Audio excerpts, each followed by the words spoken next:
ஒரு ஆகாயம் தான், ஆள்லாம் கிடையாது. ஒரு ஆகாயம், இந்த ஆகாயம். உடம்பு வரும்போது இந்த ஆகாயம் தனியா தெரியுது, உடம்பு தெரியுது. உடம்பு தோற்றம் நம்ம கவனிச்சு பார்க்கும்போது அந்த தோற்றம் இருக்காது. அந்த ஆகாயம் தான் உள்ள உடம்புக்குள்ள இருக்குது. எள்ளுக்குள்ள எண்ணெய் இருக்கிற மாதிரி, முட்டைக்குள்ள வர்ணம். மயில் முட்டை எடுத்துக்கிட்டீங்கன்னா அது உள்ள மஞ்சாமலி வெள்ளம் உள்ள எவ்வளவு வர்ணம். அது போல எள்ளுக்குள் எண்ணெய். எள்ள பார்த்தா எண்ணெய் தெரியாது, எள்ளு தான் தெரியும். அது நசுக்கினாதான் எண்ணெய் வரும். சரீரத்தை பார்க்கும்போது உள்ள இருக்கிற ஆகாயம் தெரியாது.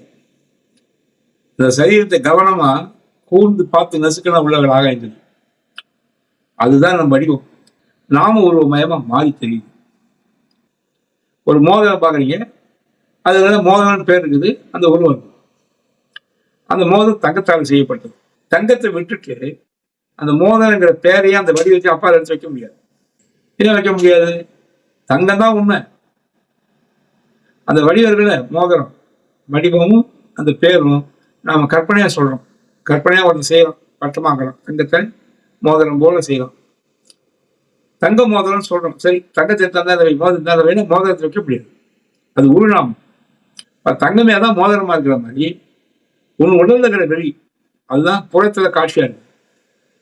அது நாமரூபமா இருக்கு. நாமரூபத்தை எடுத்துட்டு தங்கத்தை மாத்திரம் பார்க்கிறோம். அது மாதிரி நம்ம உடம்புல இருக்கிற ஆகாயம் வெளியில புறக்காட்சியா மாறும்போது அந்த நாமரூபத்தை எடுத்து பார்த்தா வேற ஆகாயம் தான் இருக்கும். நாமரூபம் கற்பனை நிக்காது. ஏன் நிக்காதுன்னா ஒரு உருவத்தோட நிக்கதா பாருங்க. நீங்க பாக்குற அத்தனை காட்சி மாறுது.